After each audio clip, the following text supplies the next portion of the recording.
வணக்கம் Astra stock Tamil viewers. Stock market சீரீஸில் இன்றைக்கி நம்ம எதை பற்றி பார்க்க போகிறோம் அப்படின்னு சொல்லிட்டு பார்த்தீங்கன்னா வொலாட்டிலிட்டினா என்ன, அதை எப்படி நம்ம அனலைஸ் பண்ணுறது, எப்படி ஒரு ஸ்டாக்கோட வேல்யூ ஏறுதா இறங்குதா அப்படின்னு சொல்லிட்டு கிராஃபில் பார்த்து வொலாட்டிலிட்டி நம்ம செக் பண்ணுறது அப்படின்னு இந்த வீடியோவில் ஃபுல்லாக பார்க்கலாம். வீடியோக்குள்ளே போகிறதுக்கு முன்னாடி அஸ்ட்ரா ஸ்டாக் தமிழ் சேனலை சப்ஸ்கிரைப் பண்ணிக்கோங்க for the daily updates. First volatility அப்படின்னா என்ன அப்படின்னு சொல்லிட்டு நம்ம பார்க்கலாம். ஏற்றத்தாழ்வு, இதை தான் வொலாட்டிலிட்டி அப்படின்னு சொல்லிட்டு சொல்கிறாங்க. இப்போ ஃபார் எக்ஸாம்பிள் ஷேர் மார்க்கெட்லையா இருக்கட்டும், இல்லை ஸ்டாக் மார்க்கெட்லையா இருக்கட்டும், அது ஓப்பனிங் ஆகும் போது அதோட ப்ரைஸ் சம் வேல்யூவில் இருக்கும். அந்த வேல்யூ அப்ஸ் அண்ட் டவுன்ஸாக நம்மளுக்கு போயிட்டே இருக்கும். இது ஹை அண்ட் லோவாக ஒரு பாயிண்ட்லெஸ்ஸாக நம்மளுக்கு போயிட்டுருக்கும். இந்த ஹை அண்ட் லோ, அந்த ரெண்டு டிஸ்டன்ஸ்க்கும் இடையில உள்ள ஸ்பேஸ் தான் வொலாட்டிலிட்டி அப்படின்னு சொல்லிட்டு சொல்லுவாங்க. ஃபார் எக்ஸாம்பிள் ஒரு ஸ்டாக் எடுத்துக்கிட்டிங்கன்னா அது 50 ருபீஸ்க்கு ட்ரேட் ஆகிட்டு இருக்கு அப்படின்னு வச்சுக்கோங்க. என்எஸ்சி பிஎஸ்சி ரெண்டுலேயுமே வொலாட்டிலிட்டி பர்சன்டேஜில் மட்டும்தான் மென்ஷன் பண்ணுவாங்க, ருப்பீஸில் மென்ஷன் பண்ணவே மாட்டாங்க. இது ஃபார் எக்ஸாம்பிளுக்கு நான் உங்களுக்கு ருப்பீஸ் அப்படின்னு சொல்லியிருக்கேன். அண்ட் ஸ்பெசிஃபைடாக ஈச் அண்ட் எவ்ரி ஷேர்ஸ்க்கு இந்த ஷேரோட கேண்டில்ஸ்டிக் சார்ட் ஏறி இறங்கி போயிட்டுருக்கும். அதுலேயும் நம்ம வொலாட்டிலிட்டி பார்க்கலாம்.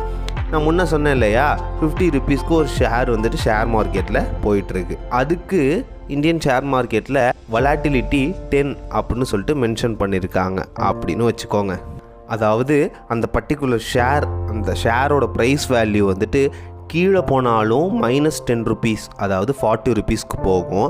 மேலே போனாலும் +10 ருபீஸ், அதாவது 60 ருபீஸ் வர அந்த ஷேரோட ப்ரைஸ் அப்ஸ் அண்ட் டவுன்ஸில் இருக்கும். இன்னும் சிம்பிளாக சொல்லணும் அப்படின்னு பார்த்தீங்கன்னா, நம்ம டாலரன்ஸ் வேல்யூ பார்ப்போம் இல்லையா, +or-10, அதுதான் வொலாட்டிலிட்டி.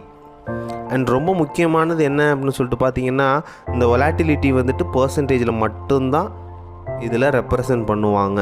அதாவது நம்ம இந்தியன் ஷேர் மார்க்கெட்டில் பர்சன்டேஜில் மட்டும்தான் இந்த வொலாட்டிலிட்டி ரெப்ரசன்ட் பண்ணுவாங்க. ருப்பீஸில் இதை ரெப்ரசன்ட் பண்ணவே மாட்டாங்க.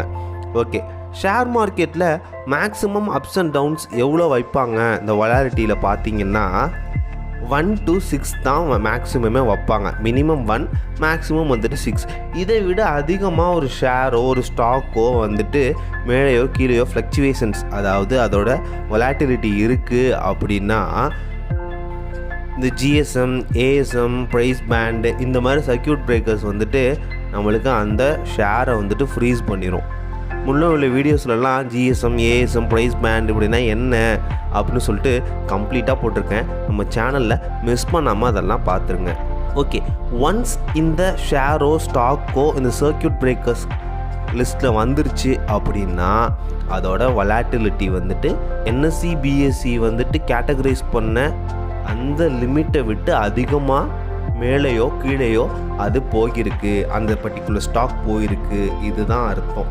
அப்படி வொலாட்டிலிட்டி அதிகமான ஃப்ளக்சுவேஷன்ஸ், அதிகமாக அதோட லெவல் ஏறி இருக்குது, அதிகமாக அதோட லெவல் கீழே இறங்கியிருக்கு அப்படிங்கிற ஸ்டாக்ஸை நம்ம தவிர்க்கிறது ரொம்பவே நம்மளுக்கு நல்லது.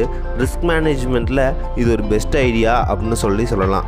ஸோ வொலாட்டிலிட்டி நம்ம செக் பண்ணுறோம் அப்படிங்கிற பட்சத்தில் நார்மல் இன்வெஸ்டர்ஸ், ட்ரேடர்ஸ் இவங்களாலாம் நம்மளால் செக் பண்ணுறது கொஞ்சம் கஷ்டமாகவே இருக்கும். இதுக்கு தான் செபி இது போல் GSM, ASM, price band, circuit breakers இது போல் நிறைய ப்ராசஸிங் வச்சு இந்த ஸ்டாக்ஸை ஃபில்டர் பண்ணி நம்மளுக்கு கொடுக்குறாங்க. ஸோ ஒரு ஷேர், ஒரு ஸ்டாக்கோட ப்ரைஸ் வொலாட்டிலிட்டி நம்ம பார்த்து இன்வெஸ்ட் பண்ணுறது நம்மளுக்கு ரொம்பவே பெஸ்ட்டாக ட்ரேட் பண்ணுறதுக்கு யூஸ்ஃபுல்லாக இருக்கும். ஸோ சேஃபாக ட்ரேட் பண்ணுங்கள், ஹாப்பியாக ஏர்ன் பண்ணுங்கள். Have a nice day.